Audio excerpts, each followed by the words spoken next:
keeping you connected with today's breaking news. ABC 11 Eyewitness News at 6 starts right now. A Wake County family escapes as flames spark up in their backyard. Good evening, I'm John Camp. Very dry conditions didn't help as firefighters did what they could to tame a house fire in Wake Forest, but major damage, the roof gone. Crews rushed to the house on Dagmar Lane in Sedgefield Park around 2:30 this afternoon. That is where we find Steve Dorsey tonight. Steve, this was a bad one. Many thanks, Steve. In Garner this morning, it wasn't a house on fire, it was a pile of tires. If you saw smoke in that part of the triangle around 9 a.m., there's a very good chance that this is what you were looking at, and this is what it looked like on the ground. Our cameras getting there first. This is on the 8500 block of White Oak Road. Now, this is a bit out there, so firefighters did have some trouble getting water. Crews from Clayton saved the day on that front. No word on how the fire started. In Raleigh, an arrest in a shooting that sent a man to the hospital. This is the same shooting now that we reported last night as breaking news. We have the warrants now. They accuse 22-year-old Fritz St. Louis Jr. of shooting 48-year-old Kevin Royster and trying to steal his laptop. Police say the injured Royster then drove himself to this convenience store on Atlantic Avenue in Raleigh. That's where the ambulance picked him up. St. Louis is locked up in the Wake County Jail tonight, held on $270,000 bond. Police say they also found pot and paraphernalia on St. Louis when he was arrested. And take a look at what's been tying up Durham police today. A car crash on Hillsborough Road. Now, this is near Neal Road, if you know the area. We know how it ended. A bunch of cars in Durham Auto Mart's lot smashed up.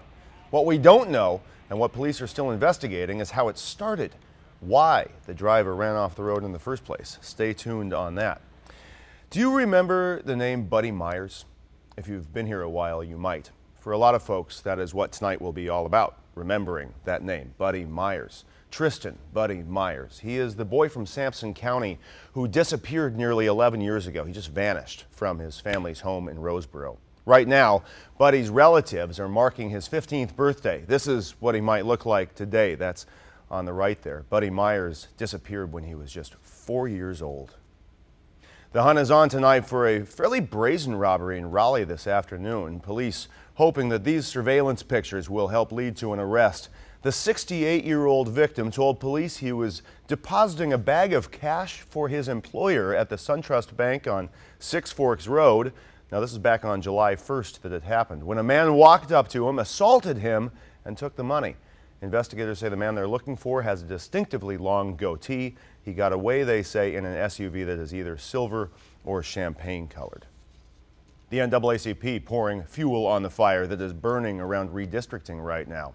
The civil rights group and the Alliance for Black Elected Officials voiced their opposition to the new lines drawn up by Republican lawmakers.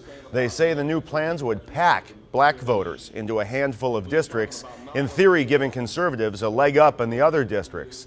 Republicans, who are still drafting the maps, say they will be fair and legal, but Democrats say they will likely have to prove that in court. Well, it has been 4 months now since those awful tornadoes rolled through the Carolinas and right through the Triangle. April 16th is a day that thousands of families will never forget. The storms killed 24 people across the state. More than 6,400 homes were either damaged or destroyed. In many areas, rural and urban, cleanup efforts are still underway for a lot of survivors. Progress on that front, on the cleanup front, is frustratingly slow. What is not so slow, what is almost ridiculously fast, is the extreme makeover that's going down in Cumberland County. Coming up on Eyewitness News, see the progress being made on this day 3 of the Extreme Makeover Home Edition, and we tag along furniture shopping with one of the show's designers. Also, it wouldn't be the British Open without some wind and bitter cold and total misery. Joe Mazer shows us how the world's top golfers played through some of these not so sunny conditions. But plenty of sun here today. Let's go to meteorologist Scott Dean for that.